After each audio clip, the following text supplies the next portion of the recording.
Olá, alunos, sejam todos bem-vindos a mais uma aula de ciências do 8º ano. E hoje eu vou falar um pouco sobre suplementos, depois a gente parte para outro assunto. Mas a questão do suplemento está ligada aí à ciência e à saúde.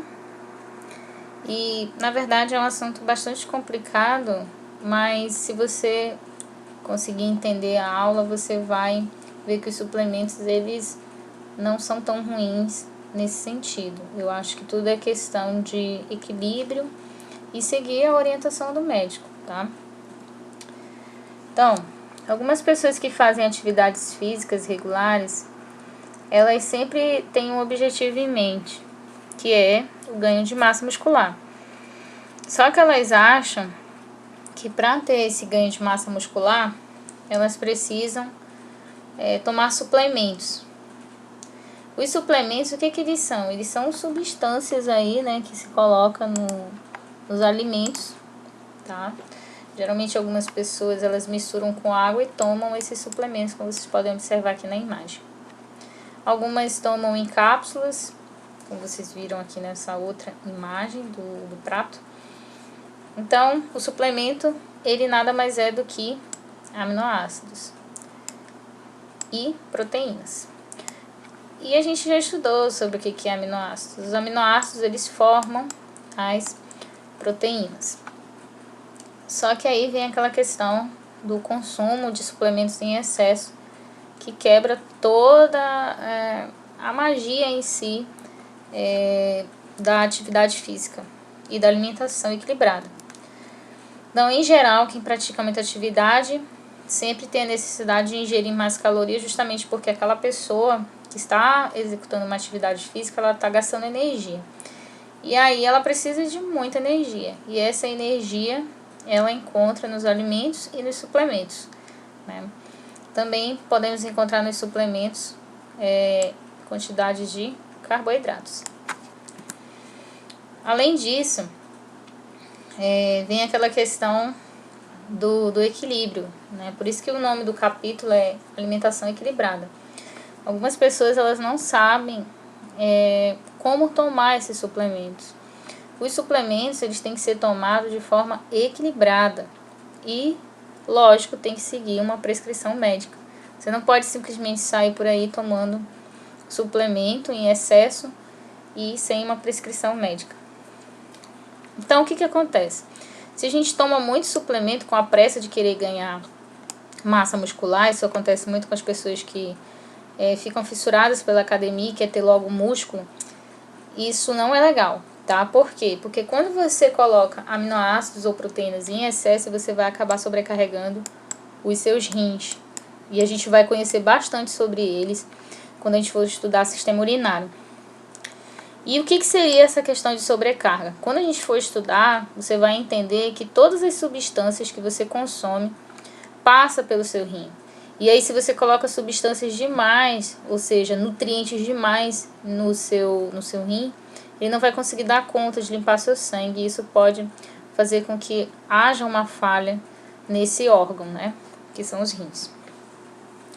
Por isso, suplementos alimentares, como as proteínas, devem ser usados sempre com orientação médica, sendo orientada também por profissionais especializados. O professor de educação física pode lhe dar um norte, um sul do que você deve fazer. E o nutricionista também, tá? Então, vamos falar um pouco sobre ciência e tecnologia. Mas a gente vai falar voltado aí para os alimentos. Para a questão da conservação dos alimentos. Então, o que acontece aqui, tá? Uma das maneiras que as pessoas utilizam aí para proteger o alimento, ou seja, quando falo em proteger o alimento, tá dizendo em relação à proliferação de bactérias. Ou seja, a pessoa, quando ela refrigera um alimento, ela está querendo evitar com que as bactérias cresçam naquele alimento e acabem estragando aquele alimento, tá? Então, como é que funciona essa questão de conservação dos alimentos? Quando a gente baixa a temperatura, né, a gente causa algumas transformações químicas nas bactérias que estão no alimento, Então, por exemplo, aqui, ó. Quando você chega a uma temperatura mais ou menos de 4 graus, como mostra aqui nessa imagem, ó, tá? As bactérias, elas tendem a ficar pouco ativas, né? Por causa dessa temperatura. Tem algumas que ficam inativas até em 8 graus, mais ou menos, mas mesmo assim ainda existe a zona de perigo. A zona de perigo é que algumas bactérias, elas crescem bem nessas temperaturas aqui, tá?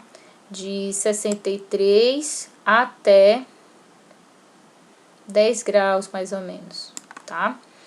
Então, por isso que a gente tem que ter bastante cuidado com relação à temperatura da nossa geladeira.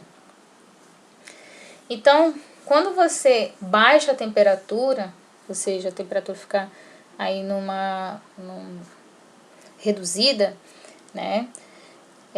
A reprodução dessas bactérias, ela vai diminuir, ela não vai morrer, ela simplesmente vai parar de se reproduzir, tá?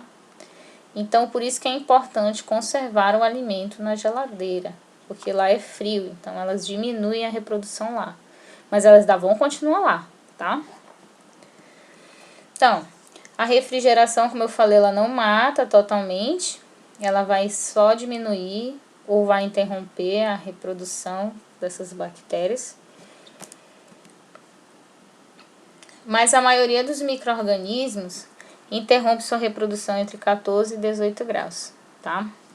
Mas mesmo assim, 14 e 18 graus fica mais ou menos aqui, ó, tá?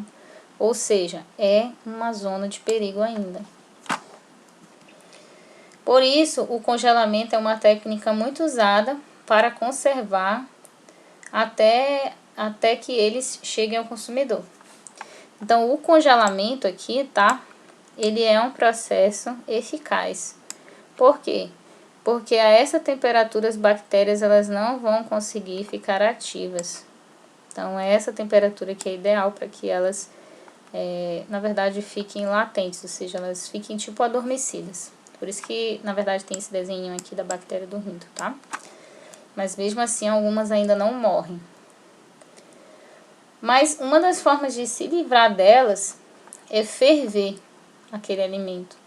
Ferver a ponto de causar a ebulição. Ou seja, a fervura, ela faz com que a bactéria, na verdade, morra. Por isso tem esse caixãozinho aqui, tá? Então, a essa temperatura aqui, mais ou menos, 100 graus Celsius, a bactéria, ela acaba morrendo, tá? Mas mesmo assim, ainda existem bactérias que conseguem sobreviver a altas temperaturas. Bom, vamos falar um pouco sobre pasteurização. Vocês lembram que no 7º ano a gente estudou sobre esse carinha aqui? O Louis Pasteur? Pois é. O Louis Pasteur, ele fez um experimento onde ele utilizou o caldo nutritivo. E aí, depois que ele colocou o caldo nutritivo aqui dentro do recipiente, né? Ele vedou esse recipiente, fazendo com que nenhum micro-organismo entrasse aqui. Mas só que quando ele, a partir do momento que ele colocou o caldo nutritivo aqui, um monte de bactéria entrou e ficou aqui, ó, dentro do caldo. E elas ficaram aqui. Aí o que ele fez? Ele matou elas. Ele ferveu essas bactérias. E aí, essas bactérias, elas morreram aqui na fervura. E aí não tinha como nenhum micro-organismo entrar aqui de jeito nenhum, porque esse bico aqui era muito fino. A única coisa que entrava aqui era o oxigênio. Eu lembro que eu expliquei para vocês essa aula, né? E aí ele conseguiu comprovar que os micro-organismos, eles vinham de fora. Apesar de que as pessoas naquela época acreditavam que os micro-organismos, os fungos e as bactérias, surgiam da comida mesmo. Era a comida que dava origem às bactérias e os fungos. Isso não é verdade. Aí, para comprovar, ele quebrou, né? Depois de ferver, ele quebrou aqui o bico, tá? Desse balão de vidro. E aí os micro-organismos que estavam aqui fora conseguiram adentrar, ou seja, ele conseguiu comprovar que os micro-organismos vinham de fora e não de dentro aqui do alimento, ou seja, do caldo nutritivo. Então, e o Louis Pasteur, ele foi aí o cara que conseguiu contribuir para o processo de pasteurização. Olha aqui, ó. Esse nome aqui, ó, pasteurização, veio do nome dele, que significa Pasteur, tá?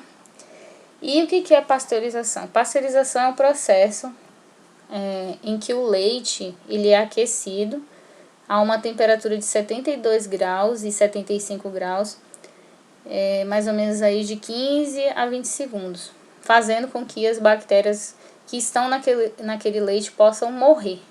Então, quando o leite ele é retirado da vaca, né, ele está todo contaminado, ele está cheio de bactérias. E para chegar no consumidor, ele precisa chegar sem essas bactérias. E aí, por isso que eles fazem o processo de pasteurização. E foi graças ao Pasteur que nós conseguimos aí ter essa questão do processo de extermínio das bactérias no leite. Então, como é que eles fazem, tá? Essa setinha branca aqui representa o leite, a setinha vermelha significa o aquecimento do leite e a seta azul representa o resfriamento. Então, o que acontece aqui, tá? Deixa eu só trocar aqui. O leite, ele passa pelo aquecimento aqui, ele vai caminhando, aí as bactérias vão morrendo aqui, tá? Nesse aquecimento. Depois o leite ele é resfriado, isso tudo acontece dentro de uma máquina, tá? Depois que ele é resfriado, ele vai ser empacotado, tá? Ele vai ficar dentro dessas caixinhas aqui, que vão para o supermercado para serem vendidos, né? Então, no processo de pasteurização, um pequeno número de bactérias ainda sobrevive, mas as pessoas dizem que elas não são prejudiciais à saúde, mas elas ficam aqui dentro, tá, gente? Dentro do leite, algumas. Então, por isso, esse leite deve ser mantido na geladeira mesmo quando fechado, para não estragar por fermentação. E toda vez que você for tomar o leite, você não pode tomar ele sem antes ferver. Você sempre tem que ferver ele primeiro antes de tomar, principalmente depois de aberto, tá? Porque querendo ou não, quando você abre o leite, as bactérias e fungos que estão fora vão entrar no seu leite e aí vão acabar contaminando. Bom, existe também o leite longa-vida.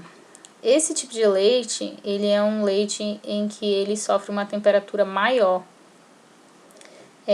no processo de aquecimento, né, de pasteurização. Ele vai ser aquecido a uma temperatura aí de 130 graus Celsius e 150. Então, por isso que ele é chamado de leite longa-vida, tá?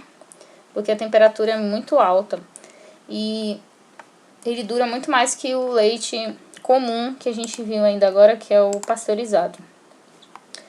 Então, o que acontece com esse leite, né? O leite longa-vida, ele tem aí as vitaminas, né? Ele tem os lactobacilos vivos aqui no pasteurizado, mas no longa-vida não tem, tá? Então, os lactobacilos, lembra que eu falei para vocês que o nosso leite, apesar dele ser pasteurizado, sofrer um processo de alta temperatura, ainda fica bactéria dentro e a gente acaba consumindo essas bactérias, mesmo comprando leite fechado, lacrado. Pois é, isso acontece com o leite pasteurizado, aquele primeiro que eu expliquei, que sofre uma temperatura menor. O longa-vida, ele não tem essas bactérias, ele tem a ausência dessas bactérias, tá? E ele consegue manter os nutrientes e as vitaminas aí durante um bom tempo. Então, por isso que ele é chamado de longa-vida. O pasteurizado, ele ainda vai ter bactérias, tá? Que é aquele que eu falei para vocês, que é aquecido a 72 graus e 75. Então, nesse processo, todos os micro-organismos são eliminados e esse leite pode ser conservado quando ainda fechado, fora da geladeira e bebido sem ferver, tá? Depois de aberto, porém, deve ficar na geladeira a ser consumido até 3 ou 4 dias. Mas em ambos os tipos de leite é fundamental observar sempre a data de validade, tá? Sempre prestar atenção se realmente está dentro do prazo. E na próxima aula a gente vai falar aí sobre os aditivos alimentares e eu espero que vocês tenham gostado da aula e até a próxima.